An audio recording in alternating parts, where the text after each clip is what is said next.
What makes an avoidant stop avoiding? What makes them change? What makes them finally want to look at themselves and look at their stuff and do the work, take accountability, commit to themselves, to a relationship? What makes them do it? Because some do, don't they? I recently spoke with 3 avoidants who used to be so avoidant and now are not. And in my life, I've actually met quite a lot of avoidants who used to be avoidant and now are not. But I've also met a lot of avoidants who were avoidant and are still avoidant. And it doesn't feel like they're going to change anytime soon. But I was really interested in these avoidants that I know because they have been on such a journey and there was such a turning point in all of their lives for different reasons, although, interestingly, very similar reasons. So the first person that I spoke to is someone that I've known since school, and he used to be such a player. He was always jumping from relationship to relationship. Nobody trusted him. He was such a bad boy, but he was very cheeky. A lot of the girls really liked him because he was funny, because he was charming, but you could not trust him as far as you could throw him. But now he's married and he's in a really committed relationship. He's an amazing dad to his kids, and he is completely a different person from the way that he was before. And I spoke to him recently and I said, what the hell happened? What made you change? And he was like, my wife. And I was like, yeah, but you'd been with so many other people before. And he was like, yeah, but she didn't chase me. She was so aloof. She was his match, basically. He met his match. It was very much a role reversal for him that really shocked him and made him think, no, I want to be with this person. And it forced him through lots of rejection, actually, that he had to experience from her, because at the beginning, she really wasn't that keen on being with him. And, she knew him. She knew what he was like. She knew his reputation. And so really that forced him to step up, to look at himself. And he said the other turning point was also having kids, which is a turning point for a lot of people. So that was interesting. In essence, it was that she didn't chase him, she didn't try and convince him, she knew her worth. She's still a really, really secure person today. So that relationship has just got better and better, and they seem really, really content together. So that was a really nice story. And then the other 2 people that I spoke to both said a really similar thing, and that was that the reason why they both changed was because of loss. So the guy that I spoke to, he said that he also really had not taken relationships seriously before. He never felt that he had it in him to be a partner to someone. He says on reflection he can now see that he just didn't think that he was good enough. So he treated people really badly. And he said that there was one relationship that he had, and this girl just loved him. She just absolutely loved him, and he wasn't taking it seriously, and he treated her really badly. He cheated on her. He was yes then no, in then out. He'd disappear for ages, and then one day she just had enough and she said, we're not doing this anymore. She held up a boundary and she said, no, there's no more coming back, that's it. And at first he said that he just didn't care. He was like, okay, whatever. But then as time went on, he now reflects on her as the one who got away. He now thinks about her as someone who he really should have taken seriously, because he can see now, as the person that he's become now, that she would have been really, really right for him. And I've heard this so many times with many avoidants, that there's one in particular who they think, why did I treat her or him like that? Why did I do that? Because now they would be really good for them. So the journey that he went on wasn't just like a sudden thing. It was like initially, like I describe in many of my videos, they're relieved at the beginning. They don't realise the impact of losing someone, and then later it dawns on them. And that was exactly the case for him. But throughout his life, he said he kept like having failed relationships, and he kept having this yearning for her, and it made him want to understand himself. It made him go to therapy, and even though he wasn't reaching out to her, he was still doing that. And then eventually he met somebody else, and he's with this person now, And he's really glad that he did the work, and he basically thanks that person who rejected him finally for showing him himself and what the work that he needed to do. So the other person that I spoke to is one of my amazing, very best friends, who was one of the most avoidant people that I've ever met in my life. And I absolutely love her to bits, but she was a nightmare. And, you know, sometimes she still is in a way. She kind of jokes about the way that she used to be. But there was definitely a turning point with her. And she's definitely the kind of person who I'd say, love you. And she'd go, yeah, I know. And like, you know, she's such a good friend of mine. We have so much fun. But when it comes to relationships, she'll jump in and jump out. She will jump from person to person to person. And she obsesses about guys, but she can never relax when it comes to relationships. She always feels overwhelmed, engulfed, and needs to get out, and gets really, really stressed about it. So I guess she's more leaning into the fearful, avoidant type. She doesn't want to say, I love you. She doesn't want to be romantic. She thinks all of that's gross. And anyway, what it was for her, and this has actually happened really recently, is that her anxiety got so bad, not about relationships, but in her body. She was feeling all of this horrendous anxiety. And what has come up in therapy is loads of loss that she repressed and wasn't able to feel. And it's all coming up at the moment. And it's really created a massive shift in her life. She's finally not avoiding it.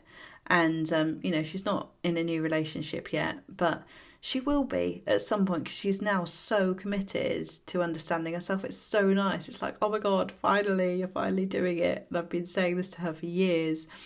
And so that's really nice. And what it is for her is that I think all of the emotions that she's repressed, all of the guilt, all of the shame, all of the, you know, loss from all of the years. There's one relationship that she keeps talking about. She keeps saying, why was I such a horrible person to him? She keeps saying, she really did act very insensitively towards this one person. In fact, most people that she was with, to be honest, but the people that she was with, she often found other avoidants who didn't want to be committed to her either. So that kind of like let her be like that for a while. But then she met someone who really liked her, and she just didn't treat this person very well. And now she's feeling really bad, and all this guilt is coming up. But anyway, I think for her, it was a build-up of loads of repressed emotions that has basically given her a nervous system like meltdown, shutdown thing, and she just can't handle the stress that she's feeling in her body, which has led her to therapy, which has led her to all these realizations, which has led her to actually wanting to heal and recover.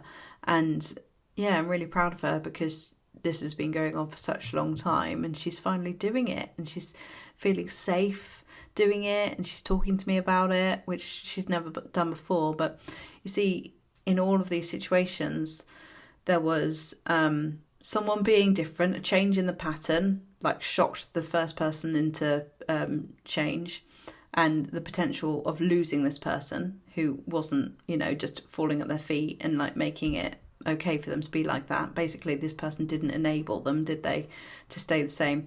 And then the second one was the loss of a person who had truly loved him. And then the third one was like the stress of being avoidant built up over the years, and then the loss of that person who treated them really well. So essentially, we've got to break the pattern with avoidance and stop enabling them to be that way, because they're hurting people everywhere they go. They don't realise it because they've repressed a lot of their feelings, but they do come up at some point. Sometimes these things can jolt them into action. So what you've got to do is be true to yourself about who you are, what you need, what you want, and know that there's really nothing wrong with you. Avoidants are really good at making you doubt yourself, but when you actually look at them, they're really struggling. They can't feel things in the same way that other people can, because they repress things a lot and they dodge things a lot, and therefore they're not experiencing life the way that we might if we didn't have that avoidance, right? So they don't know what they don't know, And so you can have empathy and compassion for that, and almost just feel sorry for them, because if they can't see it, they're not going to be able to change it. But what does seem to shift people who are avoidant is some kind of jolt into action, some kind of recognition that that behavior that they're doing won't work if they want what they want, if they want a healthy relationship, if they want to feel better. It's not going to work if they keep doing that. And sometimes life will put things in the way that will help them to see. But it isn't your job to fix them, right? It's not your job to do it. They have to actually want to. People only change when they want to. And in all of these situations, they changed because they wanted to. So that's the thing. And you've got to surrender. You just got to surrender that part. You've got to set boundaries. You've got to be clear. You've got to say what you want. And you've got to say no if you have to say no. You know, maybe you're going to be the one that got away from this person. It's likely. If you've been showing up lovingly, openly, yes, I know you will have had childlike meltdowns at some point because they trigger you so much. And one day, you know, like the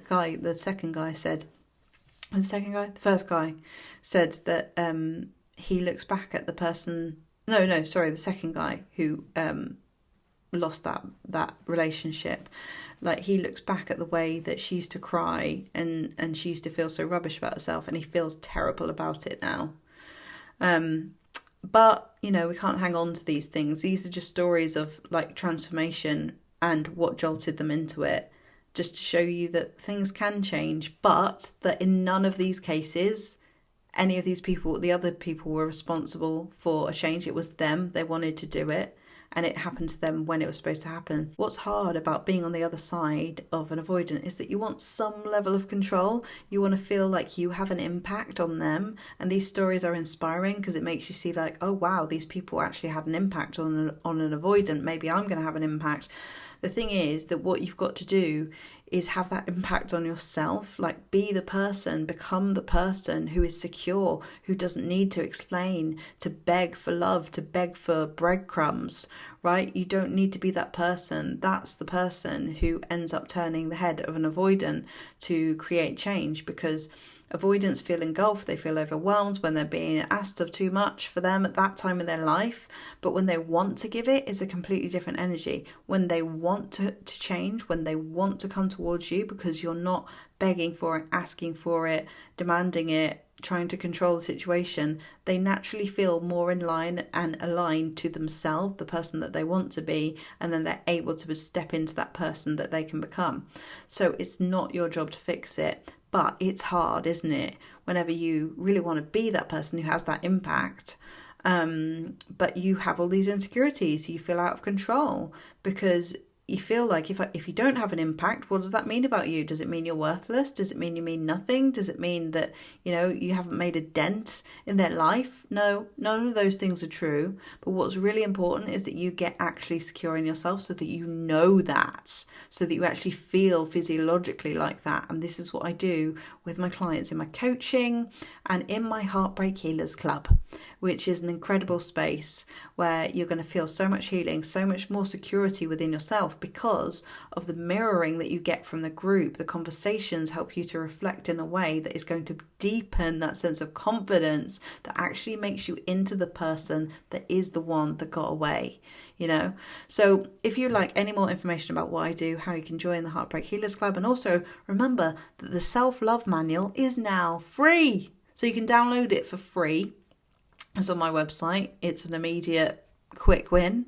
There's loads of really good tips in there about how you can love yourself more and how you can build that confidence over time, because self-love's a weird thing, isn't it? It's like, how do I love myself? Well, I've made a manual so that you can find out. And if you want to do something really deeply self-loving for you, join the Heartbreak Healers Club. It's an incredible space and I'd love to see you there.